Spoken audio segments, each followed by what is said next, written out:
Dünya Türkmenleri. Dünya Türkmenleri.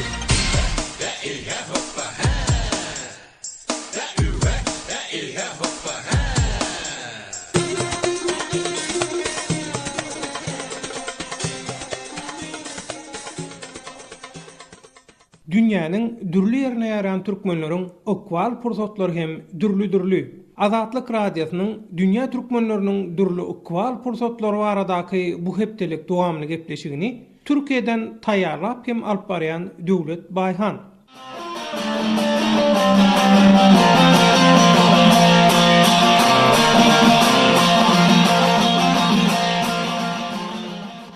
Gepleşigimiziň bugünkü sanynyň esasy temasy daşary urtlarda gezip ýören türkmenleriň saglyk ýagdaýlary. Şeýle-de Türkmenistanyň saglyk hyzmatlarynyň ýagdaýy.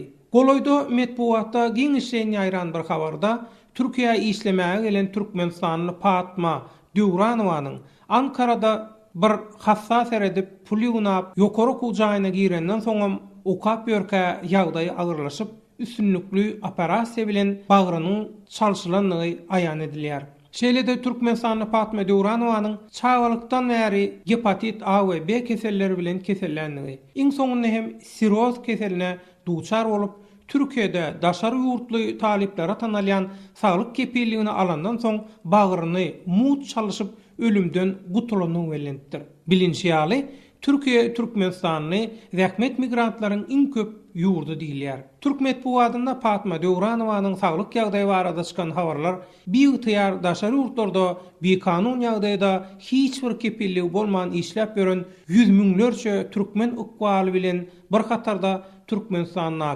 agyr keselleriň okwallaryny we saglyk buwdugynyň ýagdaýyny ýada sallaý.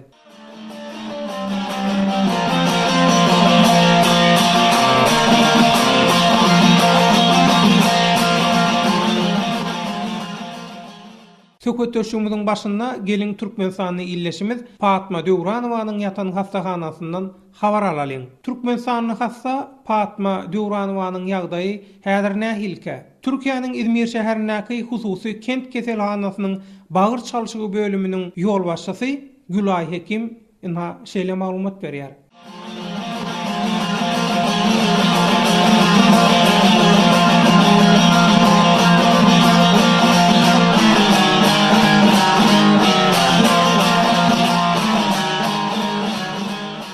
Öňürtü Türkmenistanyň hastaňy Fatma Döwranowanyň häzirki ýagdaýy we nähili operasiýa edileni barada maglumat berýärsiňiz dünýä türkmenlerine. Yabancı olarak hiç görmedik biz Fatma'yı, vallahi bizden gibi sahiplendik. Hiçbir ücret olmadan da naklini oldu. Hastamız Türkiýede okayan 25 ýaşyndaky Türkmenistanyň bir talip gyz. Ady Fatma Döwranowa. Ol ýygy-ýygydan grip bilen keselleýän daşary urtly talipler üçin berilýän saglyk kepilligini alypdyr. Fatma Döwranowa aýagyny we garnyny suw işýäni sebäpli öz okayan ýerindäki keselhana ýüz tutupdyr. Soň Sakarya'daky keselhanada Fatmanyň siroza duçar bolanyny anyklanyp bizim keselhanamyza bagryny çalşmak üçin ýeberildi. Fatma biz bir daşary urtly ýa-da adam ýaly garamadyk we edil öz dowunmyzy ýaly kabul etdik. Türkiýanyň sosial üçinçilik guramasynyň saglyk kepilligi bolan soň Fatma aslynda $80.000 ýaly gaty gymmat düşýän operasiýany biz mud etdik. Bagyr çalşýan bölüm hökümine Fatmany doluy bağladyň geçirip bagryny we damarlarynyň guruluşyna seredip oňa nähili aýratynlykdaky adamyň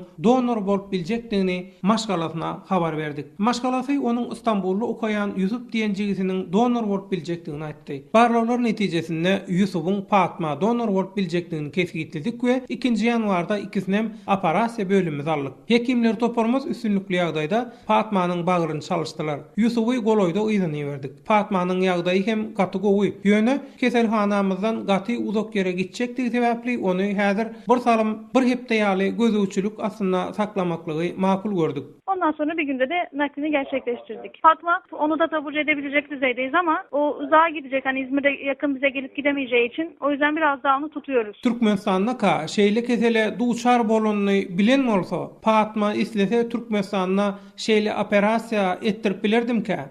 Yok, karaciğer nakli orada yapılmıyor diye biliyorum. Fatmanyň nädip şeýle agyr kesele duçar bolanyny gynansaň dogry bilemzok. Sebäbi Fatma Türkmenistana özüni ýygyderli barlatmaga mümkinçiliginiň bolmanyny aýtdy. Fatmanyň özü aslynda çağlykdan bäri gepatit keseliniň türlü görnüşlerini başdan geçirendigini aýdýar. Bilişime görä Türkmenistanda bagyr çalyşyp bilen oklar. Türkiýede hem her ýerde bagyr çalyşyp bilen oklar. İzmirde, İstanbul'da, Ankara'da, Malatya'da bagyr çalyşýarlar. Bursa'da bolsa bu işe ýaňa başlandy. Bir yerden hani hepatit B ona geçmiş. Çünkü o da öncesinde tahlillerin çok orada yapılamamış. O da onu söylüyor. Gepatit keseli olanlar özüni nähil alyp barmaly? Jemgyýetde ýekirämesinler diýip keselini saklap, saglyk barlygyndan hem gaçyp görmelimi? Hepatit B ve hepatit C bulaşıcı bir hastalık. Zaten hani saklanarak olmaz. Hani bir de belli aralıklarla kontrole gitmeleri lazım. Onların belli ilaçları var. Gepatit B we C ýokuşýan gat howply keseller. Gepatit keseli bolanlaryň kadaly ýagdaýda özüni barladyp durmagy gerek. Şoň ýalyda ýörüti dermanlary bar. Gerekli dermanlar wagtynda ulanan hastalar Fatma ýaly bagyryny gaty ýerdaýalamadan biler we hatda bagyryny çalyşmagyna geregem bolmaz. Eger gepatit B keseli bolan hasta kadaly ýagdaýda saglyk barlygyndan geçmeýän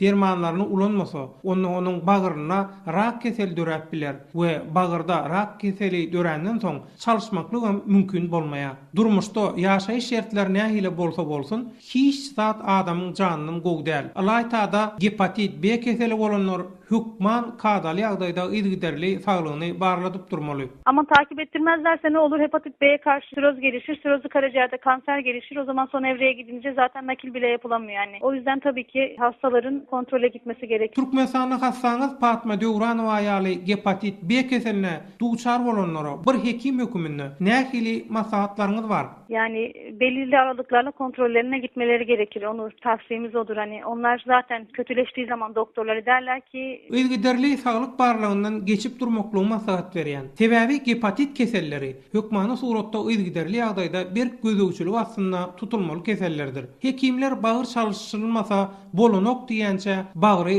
çalyşan bolmaly. hani sen aslında nakil olmalısın dedikleri zaman da ondan sonra nakil gelişleri o bölümde takip olmaları lazım belirli aralıklarla. Bagryny bejertmek isleýän hastalara Türk keselhanalarynyň we hünärmenlerini, hekimlerini maslahat berip bilersiňizmi? Ederiz yani ben ekibim adına ederim. Ekibim için yapabilirim. Yani ben ekibime güveniyorum çünkü. Elbette. Türkmenistanlyk hastamyz Fatma Döwranowa ýaly köp sanly adamy operasiýa eden hekimler toparymyza men gaty uly ünamym bar. Şoň üçin bagryny bejertmek isleýänlere ýa-da gaýtan bolsa saglyk ýagdaýyny bejertmek isleýänlere biziň keselhanalarymyzy arkaýyn maslahat berip bilerin. Türkiye'de her yerde yapılmıyor. Yani belli bölgelerde yapılıyor. İşte İzmir'de yapılıyor, İstanbul'da yapılıyor, Malatya'da yapılıyor. Şimdi yeni Bursa'da yapılmaya başladı. Ankara'da da yapılıyor.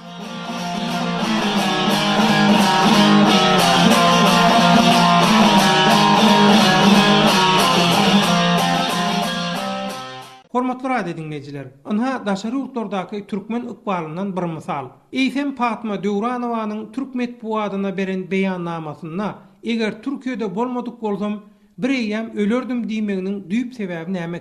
Türkmenistanda saglyk ýagdaýy gowy bolmaýanlara gerekli ünsün we kömegiň berilmeýänini aýdylýar. Fatmanyň Türkiýede taliplere tanalýan saglyk kepilnamasyny almadyk bolsa, ölümün penjesinden halas bolup bilmejikdigini talýar. Eýsem Türkmenistanda agyr kesellere berilýän üns we kömekler häzirki döwürde nähilke? Türkmenistanda saglyk hyzmatlaryny ösdürmekli üçin näme edilmelike? Türkiýe halkara saglyk ulgamyna utgoşuklyk hereket edýär diýilýär. Türkmenistanyň bolsa ola halkara ulgama utgoşuklyk ekeni, öz içerki saglyk ulgamyndan dikeldip bilmeýändigini öňe Türkiýede bir kanun işläp ýaşap beren Türkmenistanyň zähmet migrantlarynyň saglyk ýagdaýlaryny nähilike we saglyk hyzmatlarynyň peýdalanmaky üçin näme diýerlerkä? Türkiýede daşary ýurtlar üçin iňa $80.000 durýa diýilýän operasiýany muddetdiren Türkmenistanyň Fatma Döwranowanyň baştan geçirmelerinden nähili netijeler çykarylmalyka?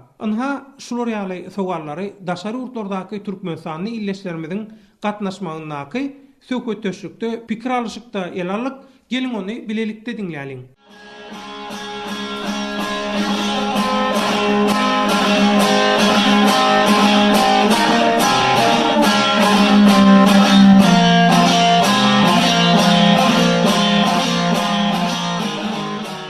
Söhbetleşigimizde gatnaşan illeşlerimiz Ýewropada okap ýören Bakar, Türkiýede işläp hem ýaşap ýören Cemal, Läle we Rozway daglar. Hawa, biz mudan taýýar. Fatma Döwranowa diýip bir türkmenistanyň bir gyz, ogul işlemäge gelen, işläp pul ýuwnap, soňam uniwersitede girip okap ýörkä, şol tiroz keseline duçar bolup İzmirdäki bir keselhanada bagyryn çalyşýar. Şu men ýerden keselhanada görleşdim, ýagdaý gowy diýdiler, jigisine ýemy bertirler, özüm gowy ýörap arkaň gezip ber diýdiler. Hawa, inni şu mysalan uralyp şuň gürrüň efekt diýse, ne bakar sen türkmenistanda ýokary jaýda da bir okap gördüň. Ina şol ýanky Fatma Döwranowaň şeýle $80,000 gymmat bir operasiýany mut etdireniň sebäbi şu Türkiýe döwletiniň daşary ýurtly studentlere, taliplere tanayan saglyk kepilligi bolup durýar diýerlerde. Türkmenistanda da talipler üçin şolara ýaly saglyk kepilligi barmy? Birden şolara ýaly bir adatdan naşar ýagdaý bolaýanna, bir gaty gymmat düşýän operasiýa edilmeli bolaýanna öz saglygyny seretdirip mut operasiýa etdirip bilýärlermi Türkmenistanda da? Türkmenistanda net strahowka bir zat var, saglyk kepilligi. O biziň şu wagtky prezidentimiz Gurbanuly Berdimuhammedow saglyk ministri wagtynda ýola goýupdy bu saglyk kepilnamasyny. Ýöne bu diňe talipler üçin kärendeçi bolsun, işçi bolsun, muallim bolsun, doktor bolsun, hemmesinde de bar. Welinem hemme ýerde geçen ok. Elbetde elýeterli dermanlary alyp bilýän, ýöne gymmat dermanlar da geçen ok. Elýeterli lukman hyzmatlaryna ýetýär, ýöne gymmat operasiýalary ýeten ok. Soňra olar ýaly güýçli operasiýalar Türkmenistanda men pikirimçe transplantasiýa diýilýär onu. Bir adamyň organyny başga bir adamyň bedenine men pikirimçe olar ýaly operasiýa amala aşyrylmaýarmy diýip pikir edýän Türkmenistanda. Şol Fatma Türkmet buwadyna beren interwýusynda eger men Türkiýede bolman Türkmenistanda bolsam ölürdüm bireýem diýip aýdypdyr da. Dogrudanam şol Türkmenistanyň saglyk hyzmatlarynyň şerti şolar ýaly agyrmy ka, kynmy ka? Gynansaňam bu dogry bir hakykat. Gynanýan elbetde bunu aýtmak gaty kyn. Ony ýöne bir ýere aýdyp bolmaýar. Men ýüregimde agyr bir ýük bilen aýdýan ony hakykatdanam şolar ýaly. Menimçe muňa gynanýan men iksany ýegenjim 3-nji klass, birem 1-nji klass. Olaryňam edil patman ýaly. Ýöne olanky dowlandan bäri hepatit iksem, hepatit kesel dermanam tapyp berebilen ok döwlet operasiýa edibilen ok. Edesi diýe men bagyrma goýsun ikisine diýe, ýa kakasynyň bagyryny alsynlar diýe. Ýöne arman ellerinden gelýän işden. Olar da şerwda çykyp etdir bilmeýärmi? Ýagdaýlary bir çagasyna ýetse ikincisine ýetmeýär. Türkmenistana döwletiň özü kömek eden ok şeýlemi? Operasiýa del derman tapmagda kömek eden ok. Soňra ikinji bir erbet tarapy şolar ýaly agyr keselleri gizli saklaýarlar. Meselem hepatit bolsun, spid bolsun, gizli saklaýan, näçe gizleýär ony? Kimden gizlemäge çalışýar? Gizlese özüne de howp, halk köpçüligine de howp dälmi näme?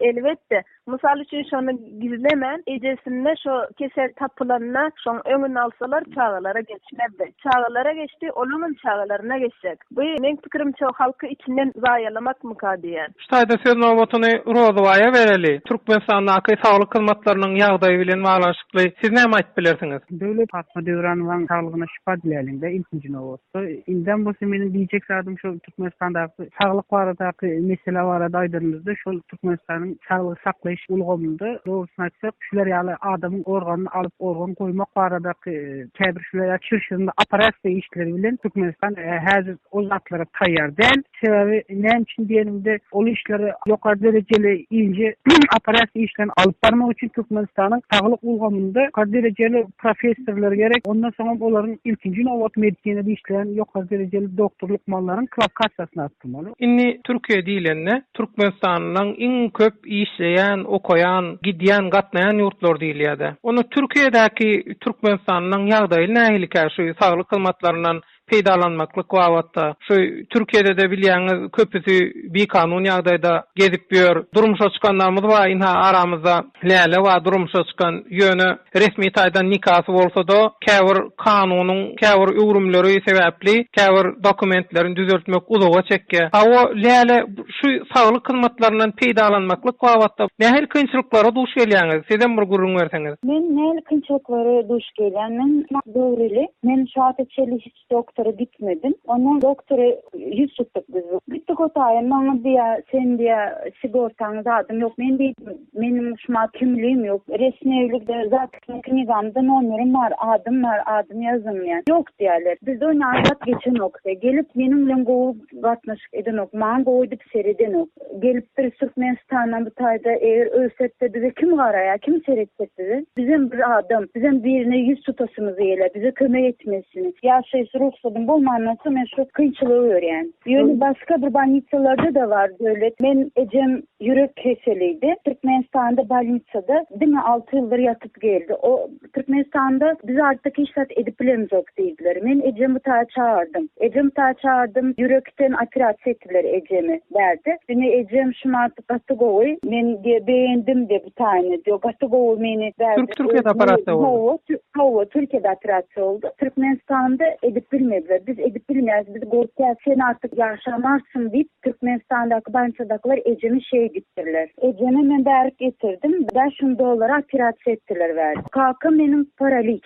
Onu ben bu tay getirip bilemok. O tayda da goğudip seredin oklar. Kalkamı yörep bilemok adamcağız. İnanmasa uçağda olmaya diyen için benim kalkım çaresiz kaldı şu tayda. Onu anırda devletten hiç şeyli kömek alabilmeyen mi? Bir ısmaz olsa paraliz olsa. Yok. Hiç şeyli bir kömek edin oklar. Değil mi? Bir ayda bir 3 günlük 4 günlük Balnitsa'da yatırıyorlar. Onun yeniden tazidini öye getiriyorlar. Yörep bilemok kalkam. Türkmenistan'ın cevapkar yol başçılarına, idaralarına yüz tutup gördüler mi ki? Biz tutup gördüler. Biz verdiğin kağıdı uğrattık. Bari nedik getirttirip bileğiniz diye. Hiç saatten bize kömeği eden okular. Hiç kim işine yüz tutan ok. Kulun olmasa hiç kim iş saat edip bilen ok. Başlan var. Kul olsa da dişini böyle. Anha $5,000 ba. Beni operasyon edin diyseniz cevapkarçılığı alıp bilecek hiç kim yok. Yok hiç kim yok. Onu bilen men. Cevapkarçılık almaktan çekinýärler, gorkýarlar mı? Ya sol operasyon edibilen oklar mı? Cevapkarçılıktan gorkýarlar ama edip bilen oklar. Aklaşılacak zatmy. Halka gaty uly howp awanýada onna eger saglyk hyzmatlary bular ýaly gaty ýygalyk bolsa adamlar döwrewap teknologiýanyň saglyk hyzmatlarynyň mümkinçiliklerinden peýdalanyp bilmeýän bolsa onda Türkmenistanda ýagdaý gaty gözgüni bolýar-da. Elbetde. Cemala söz nowmatyn bereliň. Cemal senem şu wagtda şarurtda işläp ýörsiň-de, ýöne sen resmi ýagdaýda işleýän şeýledämi? Sen ýaşaýyş ruhudyň ba? Sen saglyk rahokaň, saglyk kepilliň bamy? Doğru. Ava. Saglyk kepilliği bolmayan bilen kanuny ýagdaýda işleýäniň saglyk kepilliği bolanyň arasynda nähil tapawutlar bar? Keselkan bolsam Balnitsa'ya gidip ilçeňe alabilirim. Keselkana giden wagtyň badyň bolur? Yok, olmadı. Gatıkyn resmi saydan yaşaman işlep ýörenler için gatıkyn. Bir zat etmiyorlar. Bir zat da ruhsatı yok. Ine tököteşer. Şu Türkmenler näme üçin şular ýalaky ýokanç keselleri köpçülükden gidilecek bolup şonu adama bildirmejek bolup hereket edýärkä. Şoň aňyrsynda nähil düşünje ýatýarka? Siz nähil pikir edýäňiz tököteşer? Devlet bizim halk bu gizlap saklamaya alışıp şöyle yurtlara sağlık saklaş ulgamında şular yazatlayıp özleri gizlap saklanmak hali. Halka doğru analiz, diagnoz koyup bilmenden soň o halkta sen näme garçy? Şeýle diýeninde olaryň därik gelýärler, därde olar işlemene gelýärler. Onlar ýaly özünde hepatitiniň barlygyny bilýärler. Emma onu da därde aýdaýyn ýagdaýynda da olar da onu özleri leçet eter ýaly. Onlar ýaly harajat çykarmana buların şansy ýok. Sebäp bäri gelen Türkmenistan'ın raýatlarynyň mesela aydaly 80 ya 70% därde ruhsatsız işleýärler, ruhsatsız ýaşarlar. Eger sen ruhsatly işläningde de ýaşanyňda da hana ýaňylaýlar döwürde Türkmenistan'ın raýatlaryna kömek etjek hiç kim ýok döwlet. Şeýle halk gorkýar. Şondan gizlep saklaýarlar. Türkmenistan'ın habar veriş herişlerini seyretseňiz, dinleseňiz Türkmenistan saglyk ulgamynda şeýle bir döwrewap zatlar görkezýärler. Türkmenistan medinada bu derecede össe, böyle derecede halkımıza hizmet etse, sen halkına hizmet edýän olsaň, böyle derecede Türkmenistan ösýän olsa, onun için halk daşarıklara çıkıp sağlıklarını edeceklerler. Diğer için şu daşarıklara çıkıp özlerine bir yalnız koydurarlar. Türkmenistan'da yokmuş o zatlar, bağışlayan için koyup bunu. Hani Türkmenistan yok o dereceli o zaman profesörleri. Men pikirimçe, bağışlan men gönlüme deýän zat dünya boýunça iň uly velodrom bur ýamış Türkmenistan'da. Bağışlan bilen o velodrom başçyna ýapjakmy? Bağışlan doganlar. Basar sağlyk üçin, şolan sağlyk üçin. Velodrom gurjak bolsa ýol hereket düzgünleri, o ýerlik sürýän sürüjilere Men pikirimçe uygun zat yok. Birinciden Türkmenistan'ın illatynyň, halkynyň saglygyny düzelsin, soňra velosipede mindirsin. Velosiped tigirde ha o. Soňra men üçin girleýärler, şular ýaly ýokanç keselleri, agyr keselleri men üçin girleýärler. Birinciden sowatsızlyk. Men üçin Ýewropada gizlenen okşo. Ýewropada gizlenmänligi üçin oňa derman çäre tapýarlar. Türkmenistanyň doktorlarynyň edýäni işi bolsa, misal üçin da şu ýurtdan biri ýokanç keselli gelen bolsa, bu diagnozyny söýleýärdi, maskara diýär. O doktora gelýär zatly. Men pikirimçe o doktora maskara, şoňa maskara diýen üçin. O sowatsızlygyň alamaty. Soňra Ýewropada Türkiýeden üýtgeşikligi, hastahana gitseňem, gospitale gitseňem, ýa-da polisiýa edaralaryna gitseňem, pasport soranok. Sen bir kanun işleyen bolsaň, kanuny ýagdaýda işleyen bolsaň, olar sana kömek etmäge borçly. O Ýewropada onda bir kanun işläp, bir kanun ýaşap ýörenler saglyk hyzmatyndan peýdalanyp bilýär da şeýlemi? Bu peýdalanýar ýa mut peýdalanýar? Näme bolýar bahar? Eger bu ýurdun öndürýän dermany bolsa, özüne çykýan derman bolsa, özünden çykýan derman bolsa, operasiýana mut edýärmiz. Türkmen gyzlaryň biri därdi durmuşa çykdy, bir kanun ýaşap ýördi. Çagajagy dogully, çagajagy awrak kesildi, çagaşyna seretdiler. Polisiýa ne bir köpük pul төлedi, ne de bir köpük pul soradylar, ne pasportyny soradylar. Hiç tabii soramadylar. Indi onna ýylesler, şeýle jemläliň söhbetleşýümizi. Türkmenistanda şu saglyk hyzmatlaryny ýanky baharyň aýdyşýaly derejäre ýetirmek kyn bolurum ka diýen ýöne iň azyndan bir şul ýokanç keselli ýa-da agyr keselli adamlaryň bir peýdalanyp bilýäjegi ýa-da şolaň bir ýaşaýyşyny ýeňilleşdirejek ýagdaýda Türkmenistanyň saglyk hyzmatlary pudugyny nämeler edilse gowy bolar. Inansyz hemmeňiz daşary ýurtda gezip ýaşap ýörsiňiz, daşary ýurdun tejribelerini görýäňiz, her kim öz gezeginde bir öz tekliplerini, garaýşlaryny beýan etseň. Rodaýa başla. Türkmenistanda saglyk ulgamynda uly problemalar çözmek üçin ilkinji nowatda Türkmenistanda saglyk ulgamynda işleýän doktorlary ýa-da beýleki bir professorlary daşary ýurtlara, ýa-ni şol bakaryň aýdyşal Ýewropa ýurtlaryna, üstün döwletleri bulary bir pekka wagtly näme bolsa, bular bir näme goýýarlar-da, ýani bularyň bilimini artdyrmaly ilkinji nowat. Ondan soň şol saglyk ulgamyny esasy köpçülikleýin kärlerden birazajyk daşlaşdyrmaly. Türkmenistan beýleki döwletler üçin açyk kapılar siyasetini alıp barýarda. Ama öz içinde öyleyim, bunlar yapık senzurada duran devlet. Ben adım tutmaktan saklanıyorum. Bundan bir 10-15 gün boyun şu Türkmenistan'ın raýaty özüm 68-de doğulan Almaşkala Türkiýanyň İstanbul şäheriniň Atatürk aeroportundan bu ayal Türkmenistan'a ýörik alı satı diýen ayalyň şu taýdan günümen İzmir şäherine gidilen belli boldy. Taýda meniň bilen ozal şu bir tekstil fabrikasynda işlen bir Zenan Maşkala bar. Ol hazır İzmir'de ýaşap ýör. Taýda bir raýatymyz bar diýip senin şeýle ildeşin diýdi o. Şunu bu gaýrat edip kömek etdi. Ýurda gitmene. Şöwrenini satmana bu ayaly getirip $2000 getirip satypdyrlar berdi. Bu ayalyny alypdyrlarmy? Almatdyr. Almany taýýarlyk getirip düşünýärem atelde. O informasiýalary ählisin eşdenden soň özüm işe gitmän. Ertir saat 8-de awtobusy mindim de baryp İzmir'e gittim ben. Günümel. Şol meniň bilen ozalky işlän aýal buýuna bardym da men şol aýaldan birazjyk söhbetleşdim. O aýal bizim Livat vilayatynyň adamy. Ýani onu äkelenem Livat vilayatynyň raýaty. O näme organy satjak bolýaka? Indi men döwlet ol organ satjak bolan pikir onuň özünde ýok. Aýdyşyna görä siz olar ýaly diýdim. Näçe adam siz diýsem 3 adam diýdi. Şolaryň ikisi Moldawyanyň raýaty, bir de şu bizim Türkmenistanyň gaýdanymyzda bu organ mafiýasy bolupdy. Ýani ol aýalyň pasporty zadyda atelyň mehmanhanaň genel müdüriniň öz elindekeni. Genel müdür bilen özüm yüz oturup gurrun etdim. Şol aýal şu aşgamatdaky Türk gostilinden özüniň börekleri barada geçen hatlary var elinde. Ähli zatlary resmi ýagdaýda aňyrdan da geçipdir. Türk dilinde de ýazylan därdin şolar ýaly. Olsun men därdek şol mehmanhanaň nämesi sonra gördüm. Sen diýdim beýle söwdalar bilen sen iş tarşamasan insan söwdasy bilen sana kim aňyrdan ekelip berýär? Sana kim onu goýberýär diýsen o senin işin däl diýdi. Eyle diýdi, beýle birazjyk çekeleşdik. Şol Türkmenistan raýaty çykarıp goýdum. Eline pasportuny berdi. Soň şo taýda şol Türkmenistanly aýala telefon açýardy. Şonu ekelip satan adamy. O aýal meniň bilen gürleşmek istänip oňa aýtdy, sen näme üçin berýärsen diýe tutdur olar polisiýe berdi diýe. O taýda organ mafiýasy taýýarlanypdy. Indi berde görýärem kimlere gelip özüniň baryny reçet etdi. Kimlere bäri bir habar ýagdaýda iş üçin gelip böwregini satmana taýýar bolup duran raýatlarymyz da bar. Böyle düzatdan peýdalanýan şol Türkmenistanda şu biznesler iş tarýan gerek bolsa şol saglyk ulgamynda şular ýaly adamlar bar.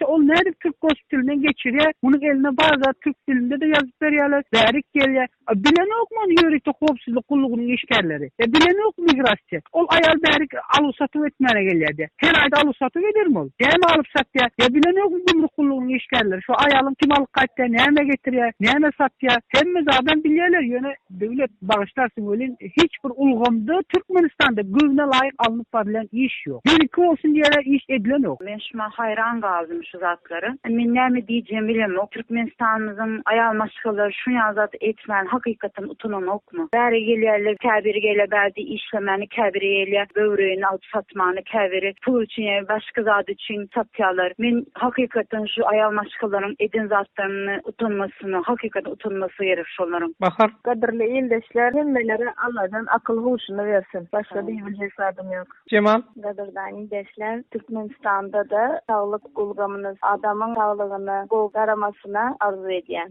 Nakvan adamlar ildeşler şol Fatmanyň jan sağlygyny diläliň Allah'dan. Ondan sonra da beýle halkyň hemmesiniň jany sag, wagtbaş başı dik bolsun Allah'dan. Iň gowsy edilsen şol doktora ýüzüň düşmesin de. Onda da şol Türkmenistanyň doktorlaryna. Şolar ýazar Allah gorasyn ýüzüň düşdi, belli däl näme bolup näme goýjak. Şonuň üçin hiç kimiň janyna, derdine hiç bir şikayet etmesin Allah'dan. Herkesin başı dik bolsun diýip men arzu etýän adamlar. Sağ olun. söhbetdeşler. Beren gurulmagyňyz, maglumatlaryňyz üçin köp sag bolun. Size hemmeňizi dinleýänlere, hemme illeşlerimize, hemme adamzada, hemme zatdan ol jan saglyk bir gowy durmuş arzu edýän. Sag bolun. Sağ olun. Sağ olun.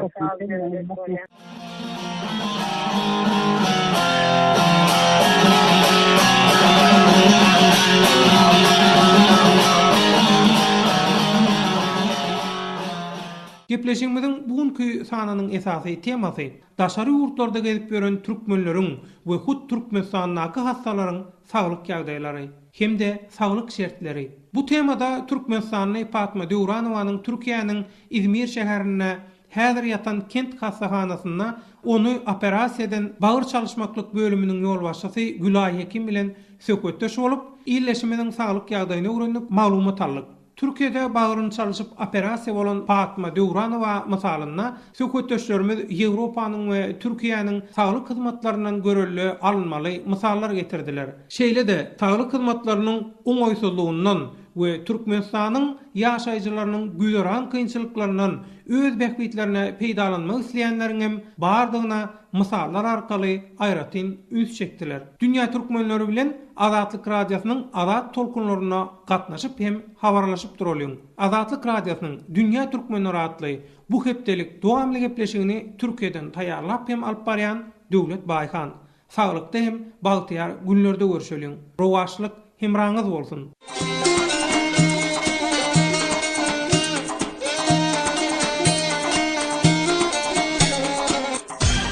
Dünya Türkmenleri. Dünya Türkmenleri.